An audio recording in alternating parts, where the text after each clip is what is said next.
existence in a place we call the universe.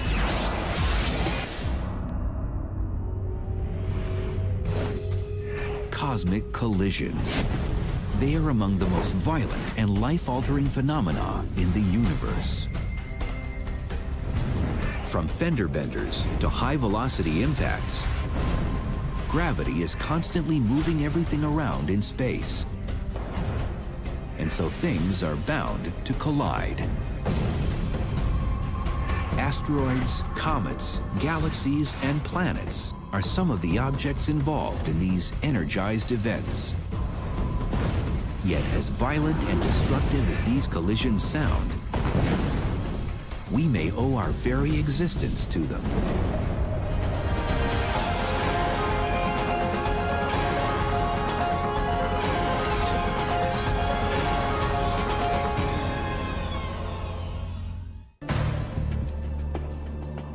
Darren Ragozine is on the hunt for answers to an ancient collision that happened far off in space. Ragozine has zeroed in on a vibrant gray rock.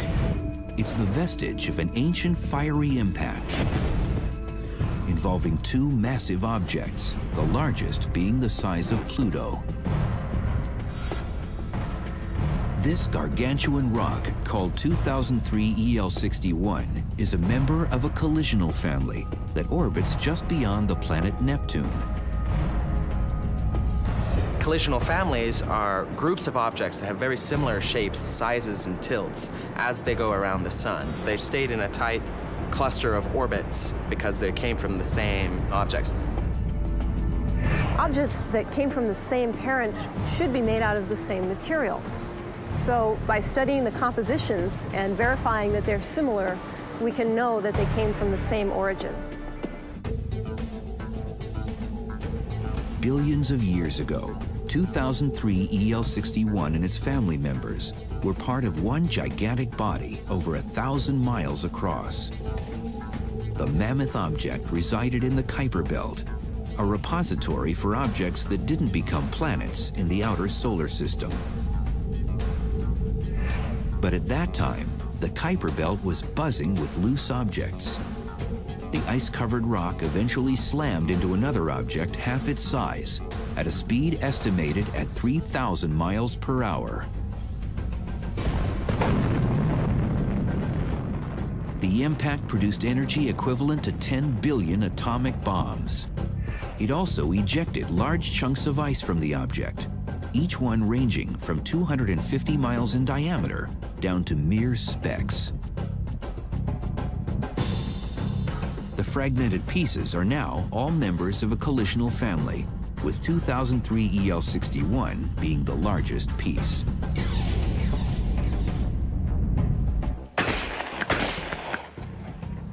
We're here at a clay pigeon shooting range because the trajectory of the shards after a clay pigeon is hit is very similar to the orbits that family members take. And once it's hit, the pieces fly out, but they pretty much follow that same trajectory as they go down. In the case of 2003 EL61, the impact has been sending it rapidly spinning like an amusement ride, rotating once every 4 hours.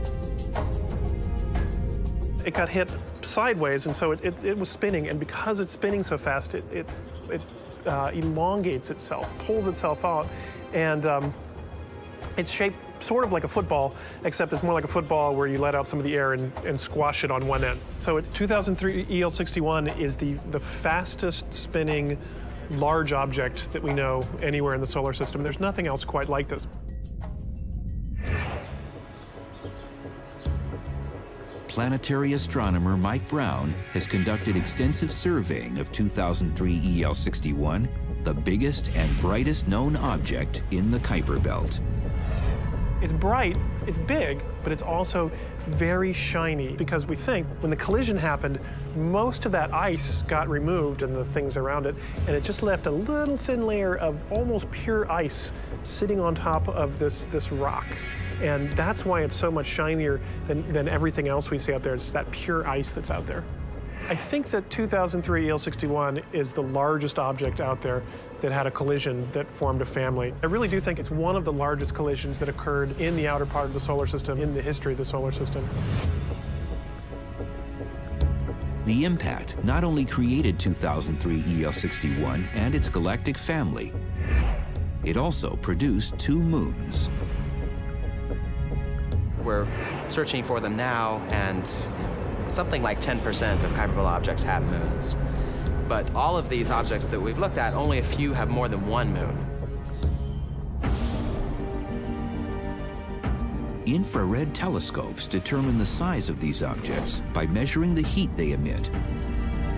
Although 2003 EL61 is 100 times larger than its next biggest family member, this fragmented group maintains similar orbits. The pieces stay together and keep following each other in their orbits around the sun. So astronomers can identify collisional families by looking for common orbital characteristics. So the distance from the sun, how elliptical the orbit is. When you shoot a shotgun, the pellets go out into similar trajectories as the original object. This is the same as in collisional families in the solar system, which follow similar orbits after the collision as the original object was under. And this is how we're able to identify them. So after this collision happens, they are all in slightly different orbits. And like runners on a track, if they all stayed in their own lanes, if they all ran about the same speed, because the lanes have slightly different lengths, after a while, if you looked at the track, each runner would be at a different place along the track. And this is the same for family members right now. So even though they're not next to each other today, when we look at them, we can still identify each in terms of the way their orbits are, the way they go around the sun. Scientists wonder whether 2003 EL61 could eventually be involved in another collision. It seems as though Neptune is gravitationally tugging on it, which will eventually change its orbit. In 100 million years, it's going to just barely cross the orbit of Neptune. At that point, it's hard to guess what's going to happen. Neptune can either throw it into the inner solar system, or it can try to toss it out, or many different things can happen. Objects are periodically bumped out of the Kuiper Belt and drift in the direction of the inner solar system. These icy rocks become comets as they form long tails of ice and dust when moving towards our sun. Eventually, it will work its way perhaps to Jupiter. At that point, Jupiter actually throws it out of the solar system. No one has really thought about what would happen if something the size of 2003 EL61 hit Jupiter. But smaller comets have been known to strike the gas giant. In July 1994, the Hubble Space Telescope observed an astonishing event. A string of comet fragments called Shoemaker-Levy 9 crashed into Jupiter at the speed of 130,000 miles per hour. The largest cometary piece released 6 million megatons of explosive energy. They impacted Jupiter about 20 times every 7 hours until they were destroyed. The points of impact left scars on the surface of Jupiter, reminders of the violent event. JPL senior scientist Don Yeomans has analyzed the Shoemaker-Levy 9 event. The Shoemaker-Levy 9 impacts was an eye-opener for the public and the scientific community in the sense that these cosmic collisions do happen from time to time, and the energy that they can generate are just enormous. It's a good thing this thing hit Jupiter and not the Earth, because it would have been a serious problem on Earth. Had the Shoemaker-Levy 9 struck Earth, it would have made devastating impact craters, the largest about 40 miles wide. Any one of them could have destroyed a metropolitan city and churned up enough dust to block sunlight for months. Jupiter, being in the outer solar system and being far more massive than any of the other planets combined, takes a lot of hits that might have otherwise been destined for Earth. So Big Brother Jupiter is out there watching us.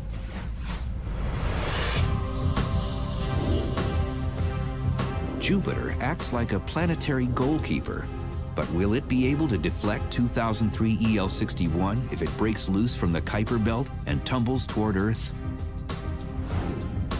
It's also possible that it can hit Jupiter like Shoemaker-Levy 9 did.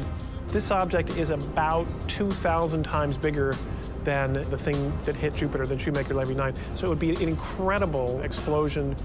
In the night sky, it would be the single most prominent thing that you could see. It would be bigger than the full moon, at least the tail of it.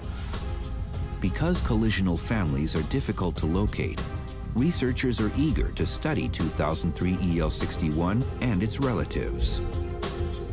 Less is known about collisional families in the Kuiper Belt, simply because fewer Kuiper Belt members are known than we know about asteroids. So less research has been done to try to find collisional families within the Kuiper Belt. As of today, we know of only this one collisional family in the Kuiper Belt. They're very hard to find and to recognize, and we got extremely lucky with 2003 EL61 and its family. We're working right now trying to figure out other ways that we might be able to find these additional families, because they must be there, but we just don't know how to find them yet. Like these clay pigeon pieces, family members in the 2003 EL61 family all remain in similar orbits today. We're able to follow them today and to learn more about the history of the Kuiper Belt and of collisions. One enduring mystery is when the 2003 EL61 collision actually occurred. We think we can look at where the different objects are now and try to essentially run time backwards and figure out when they were in this one big collision. Our best guess is that that answer is going to be essentially at the very beginning of the solar system. 2003 EL61 and its family were probably created during one of the most turbulent periods in the history of our solar system, when collisions were as common as stars in the night sky.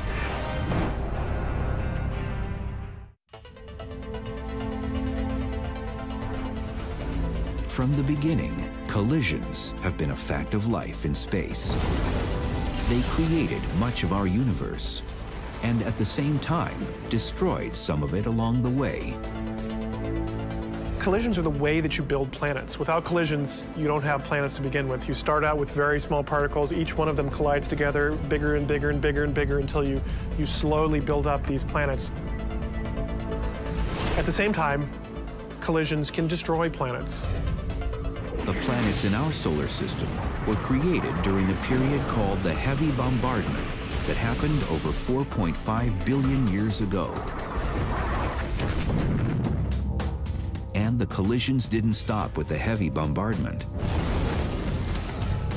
Over 600 million years later, our solar system experienced another spike in collisions during a period called the late heavy bombardment. Stray rocks, too small to become planets, played interplanetary billiards, striking and bouncing off other bodies with tremendous force. There were chunks of things flying everywhere, and so there were many, many, many collisions. A lot of the craters that you see on the moon were from that very early period, right when the solar system was still forming. And our moon reveals just how volatile the period was on Earth. We can even calculate to some degree, based on cratering on the moon, just how often we got hit by these rather large objects, say 6 miles across. Towards the end of the late heavy bombardment, we do get asteroids hundreds of miles in diameter coming in and striking the planet. Those are certainly capable of vaporizing the oceans and leaving a tremendous scar where they hit, raising the surface environment far beyond the possibility of any life surviving. When the late heavy bombardment subsided, approximately 3.8 billion years ago, objects that didn't coagulate into planets sought refuge in cosmic graveyards. In the outer solar system, leftover rocks reside in the Kuiper Belt. In the inner solar system, they collectively orbit in the asteroid belt. Like in the Kuiper Belt, collisional families have also been discovered in the asteroid belt. They're pieces of asteroids that originated from a larger object that was broken apart by a collision with another asteroid. Collisional families in the asteroid belt result when one asteroid gets hit by another and breaks into pieces. The fragments actually stick together in their orbit around the sun, and astronomers can identify collisional families by looking at their distance from the sun is the same, the tilt of their orbit is the same, and the ellipticity, how squashy the orbit is similar. Also, if we see that the asteroids are made out of the same material, it's a good bet that they may have originated from the same object. There are approximately 20 to 30 known collisional families in the asteroid belt. Scientists are keenly interested in one galactic collision that produced the Baptistina family, wayward fragments that originated as one single body, the size of Mount Everest. About 160 million years ago, this colossal rock was broadsided by another giant rock in the asteroid belt. The deep impact created a shower of smaller pieces, over 136,000 of them. Scientists estimate that 20% of the rocks escaped the asteroid belt, and 2% of them rained down on Earth. Some say there's a 90% probability that one of the Baptistina asteroids was responsible for the extinction of the dinosaur. 65 million years ago, a myriad of dinosaur species ruled the prehistoric world. But a catastrophic event wiped them off the face of the Earth. Now, scientists have good evidence of what happened to them. It's now been confirmed that a gargantuan cosmic object plummeted down from the sky and exploded in the Yucatan Peninsula near the modern-day Mexican village of Chicxulub. We think it was an object at about 6 miles in diameter, coming in at about 12 miles per second, which would cause an impact energy of about 65 million megatons of TNT. Now, to put that in perspective, that's about one Hiroshima-type blast every second for about 140 years. It was really quite a hellish environment. It's believed that this asteroid contributed to the mass extinction of over 75% of the species on Earth at the time. What we think happened with the Chicxulub impact is you have a large asteroid coming in, it hits the Earth, and throws an enormous cloud of debris and dust into the atmosphere. This effectively screened out a large fraction of the sunlight. So imagine a cloudy day that lasts for years. Amy Mainzer has investigated the rapid die-off of life as a result of the impact by visiting the Aquarium of the Pacific in Long Beach, California. We can learn about the effects that an asteroid impact might have had on planet Earth by looking at this nice tank here. We see that it's full of color and life, lots of different species, many different animals and plants. Of course, this whole ecosystem depends ultimately on the sun. Big fish, like we see here, eat the littler fish. The little fish eat the plants, and ultimately the plants depend on sunlight to make energy through a process called photosynthesis. So you can imagine that if something happens that screens out the sunlight, all these beautiful animals will perish.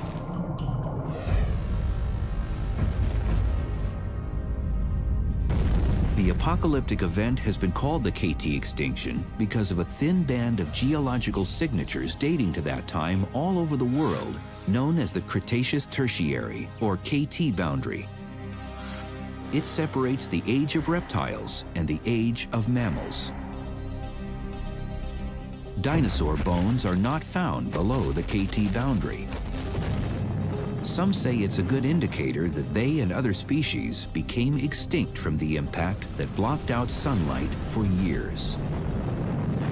We can get an idea of what might have happened to life on planet Earth following an asteroid impact by comparing deep water and shallow water marine systems. In deeper water, where there's less sunlight, there are fewer colorful corals, fewer types of colorful fish, and generally less species diversity overall. Some scientists had been skeptical that an asteroid caused the KT extinction. For a long time, people didn't really start to believe that asteroids could really hit the Earth and make a noticeable impression until the discovery of Meteor Crater. Almost 50,000 years ago, during the Pleistocene period, a 150-foot asteroid struck Earth with the force of 2.5 megatons of TNT. The impact carved out 175 million tons of rock in what is now the Arizona desert. It left a giant bowl-shaped hole, which has been named Meteor Crater. In fact, evidence proved that it had to have resulted from an asteroid impact. A scientist named Eugene Shoemaker found shocked quartz at the bottom of the crater, and it's only possible to get this particular kind of glass with extremely high temperatures and pressures generated in a very short amount of time. By the 1980s, scientists hadn't found an impact crater linked to the KT extinction. But they had dug up other evidence. Iridium was procured from the KT boundary layer. Iridium is an element rare in rocks on Earth, but common in many asteroids. It turns out that some asteroids are very high in iridium, and so they made the connection that this layer of iridium that occurred in a sediment layer some 65 million years ago was due to an incoming asteroid. Even with the discovery of iridium, some still doubted an asteroid caused the KT extinction, until the 1990s, when a Mexican oil company found the smoking gun. While drilling off the Yucatan Peninsula, they discovered a 100-mile-wide impact crater buried underwater beneath 3,000 feet of limestone. Analysis of the rock confirmed that the crater was in fact formed by an asteroid. And like Meteor Crater in Arizona, shock quartz or glass was also discovered at the KT impact crater site. One of the other important lines of evidence for the impact at Chicxulub was the finding of shocked glass. This is basically when they looked at the impact site and in regions around it, and all around the world, in fact, evidence was found of glass that was fused. It was basically created when the giant explosion fused it. And this particular glass type is really only found in the presence of an extremely large explosion.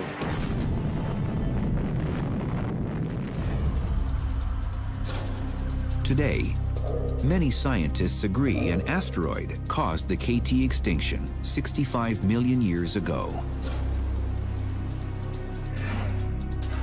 And now some are trying to zero in on the exact asteroid that caused the event. Sediments procured from the Chicxulub site reveal the asteroid was a carbonaceous chondrite, a very primitive rock.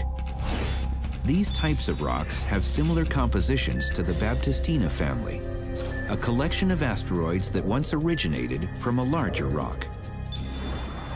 So some say the odds are great that a Baptistina family member triggered the mass extinction that wiped out the dinosaur.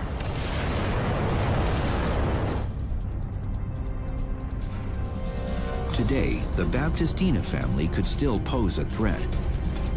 Within the asteroid belt, its relatives span a region containing 2 gravitational hatches.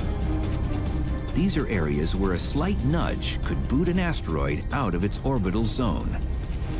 It could send it soaring into the inner solar system, where it could slam into planet Earth.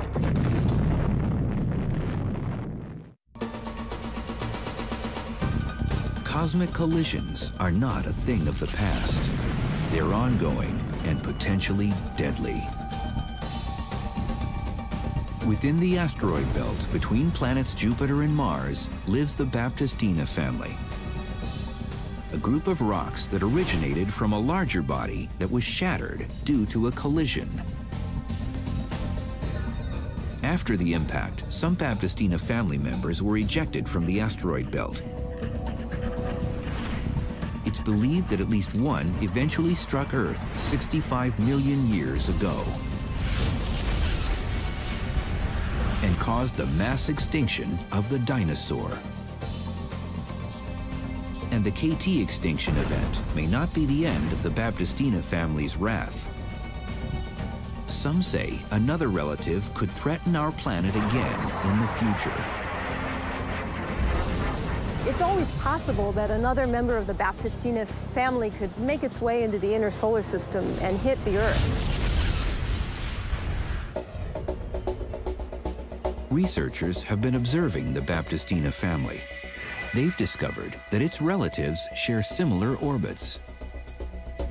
But over time, a thermal effect called the Yarkovsky force is moving them into a danger zone. The Yarkovsky force is a thermal effect on asteroids that has the ability to alter their orbits. When they get hit with sunlight, it takes a little while for the asteroid to heat up. This results in a thermal radiation that gives the asteroid a little push, which changes its orbit. The Yarkovsky force is not very big, but over millions of years, it adds up. Over time, this gradual orbital shifting could produce another cataclysmic impact. Simulations have been done to show that when these Baptistina family members happen to get into a resonance with the planet Jupiter, in other words, a resonance where the asteroid orbits 7 times for every 2 orbits of Jupiter, when that special moment happens, the asteroids can get shot into the inner solar system, just like hitting a flipper on a pinball machine. Some fraction of those asteroids are going to get into Earth-crossing orbits, which means they have a chance of hitting the Earth. If an impact event happened anywhere on planet Earth today, it would destroy civilization itself. Even if you managed to survive in a remote place, you would most likely starve. Humans would probably survive in a few places and recolonize, but civilization would collapse. These are civilization-killing events. Future collisions could be hazardous to life on Earth, but the Chicxulub impact was a fortuitous moment for the evolution of humans.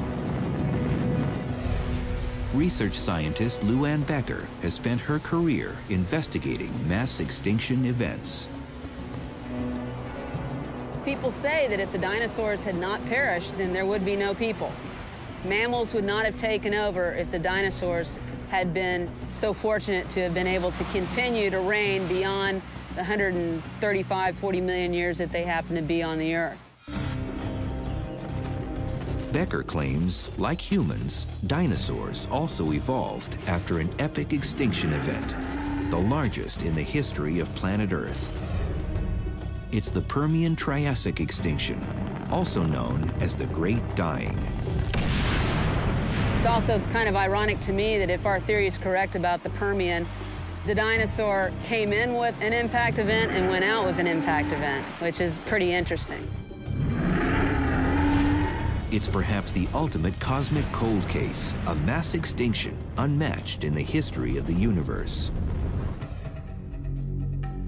250 million years ago, long before the dinosaur ruled, smaller creatures and abundant plant life prospered on Earth during the Permian-Triassic period.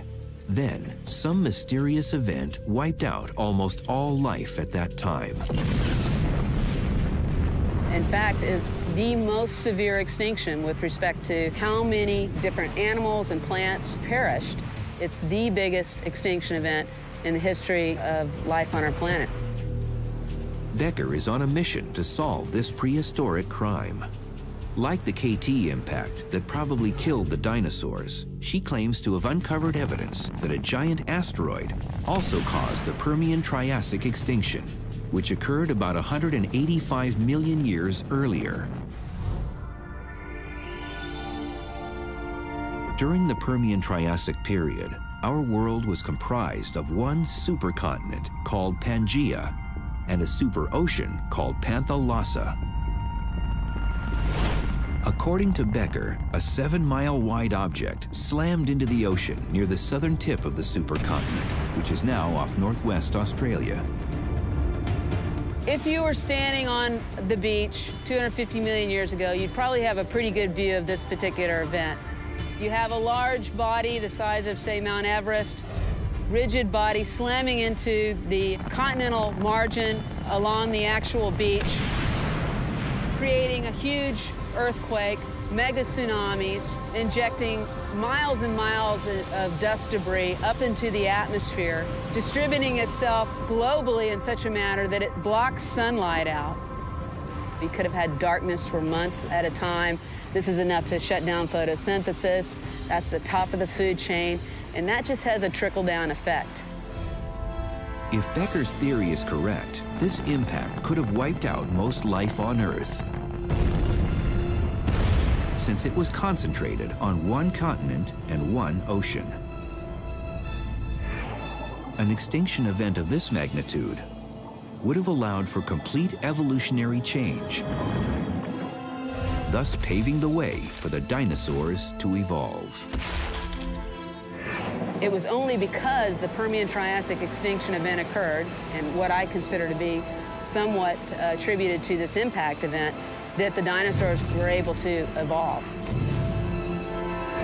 Little geological evidence remains of the Permian-Triassic extinction.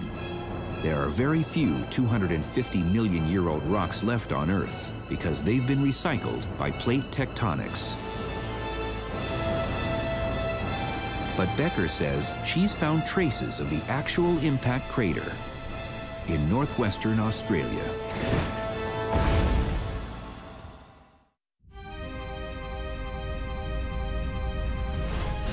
The Permian-Triassic extinction, known as the Great Dying, was the biggest extinction event in the history of planet Earth. 90% of all life perished 250 million years ago. More creatures expired during this period than the KT extinction that killed the dinosaurs over 185 million years later. The cause of the Permian-Triassic extinction has gone unsolved. But now, research scientist Luann Becker and others think an asteroid caused the event.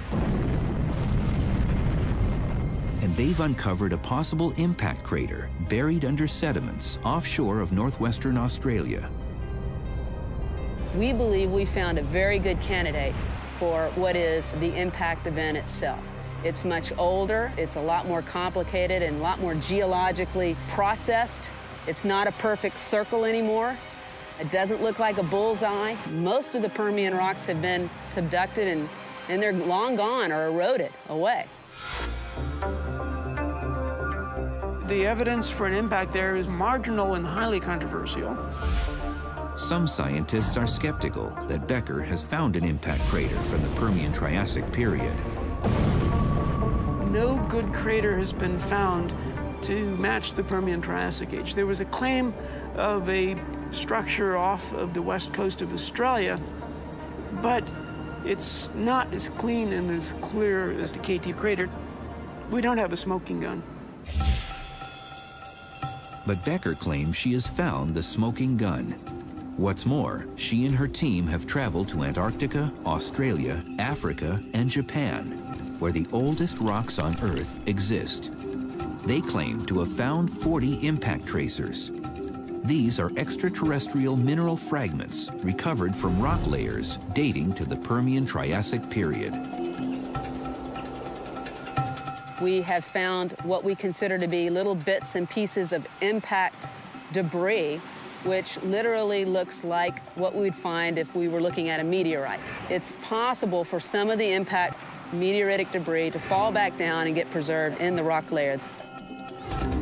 What hasn't been recovered from the Permian-Triassic rock layer is iridium. It's the meteoritic substance that helped to convince many scientists that an asteroid impact caused the extinction of the dinosaurs 65 million years ago. colleagues want to try to get real nitpicky about, well, you should have found iridium too. Well, we're not finding iridium in some of the places we would expect to find it, like in some of the cometary material that we brought back. So what's the explanation for that? It's just that there are different bodies and they're not all the same. Although Becker hasn't found iridium, she has procured chromium in rocks from Antarctica.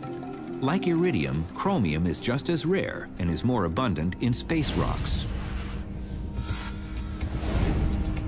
So, did an asteroid actually cause the Permian-Triassic mass extinction? Or merely help it along?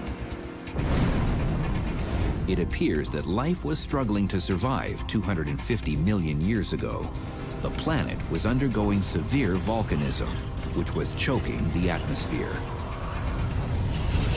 One possibility is that a large volcano in Siberia, which was sitting atop an enormous coal deposit, may have released a lot of greenhouse gases into the atmosphere, such as CO2 and methane, which would cause a massive die-off among marine organisms, and also an enormous amount of global warming, which would have been bad for the terrestrial animals as well. When you go back and look at what does correlate with these other extinction events, virtually in all the cases, there's evidence of a mass volcanic episode at the same time. And all of the mass extinction events, including the KT, are strongly and intimately associated with these volcanic eruptions. The extinction events may have happened anyway, but then this damn meteor came in and really mucked things up. So it was a double whammy. Becker claims that volcanism alone couldn't have caused the Permian-Triassic extinction, and she says she has even more evidence to prove it. We have found, I think, some of the best proxies for what we consider to be impact tracers. This includes shocked quartz in multiple locations in and around Australia and Antarctica. Glass that has seen pressures that are far beyond what you can even think about happening, geologically speaking, on the Earth. This could not have been mimicked by some kind of volcanic event. It has to be something that was produced by an impact event. And I think that when you have that kind of direct evidence, that's as good as it gets in this business. The scientific community is still debating whether an asteroid impact helped trigger the Permian-Triassic extinction 250 million years ago. But space rocks aren't the only objects that can cause cosmic upheaval. In fact, our own Milky Way galaxy is currently involved in a multiple galaxy collision. Imagine you're a galaxy cruising through space. The traffic may seem light, but at any moment, you could be involved in a head-on collision. Cosmic crashes like this happen all the time, particularly when galaxies get too close to one another. Galaxies have interacted, they've collided, they've merged, they've ripped each other apart, and it's still going on today. So galactic collisions have always been a part of the life of a galaxy, and they always will be. Research scientist Michelle Thaler knows how violent galaxy collisions can be, especially when they involve multiple galaxies. At this very moment, NASA's Spitzer Space Telescope is witnessing the ultimate pileup. 4 supermassive galaxies colliding on a cosmic freeway, approximately 5 billion light years away from Earth. They're all coming together now at millions of miles an hour, and they will merge together. So we found an absolutely titanic collision of galaxies. You can think of most galaxy collisions as being like, little compact cars maybe piling up, a small collision on a highway. But in this case, we're seeing maybe, 4 18-wheelers colliding together head-on. And in the process, billions of stars are being just scattered away from this galaxy. This violent collision is still happening. When the impact is finally over, the four will be jumbled together to form one beastly galaxy, 10 times the mass of our Milky Way. It will be one of the largest galaxies in the entire universe. And this is just one of many multiple galaxy collisions. The Milky Way will eventually merge with our neighbor galaxy, Andromeda, which could prove to be a spectacular collision.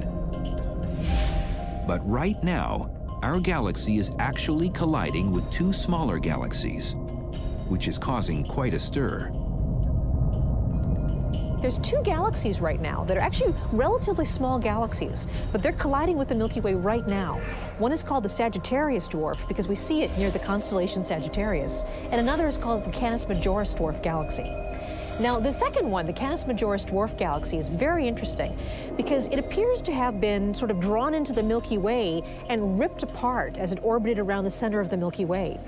So we can actually see streams of stars all going around together that are the remnants of this poor little galaxy that got ripped apart. Galaxy collisions produce billions of stars. But can these stars also collide? The space between stars in our galaxies is absolutely huge.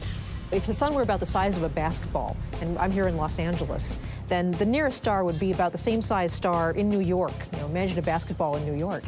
There's so much space between stars that stellar collisions are so rare. Although rare, star collisions can occur where stellar objects are formed in dense clusters.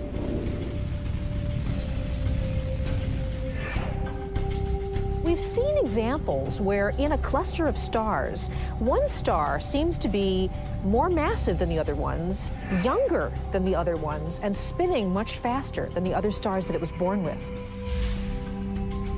These young stars are called blue stragglers.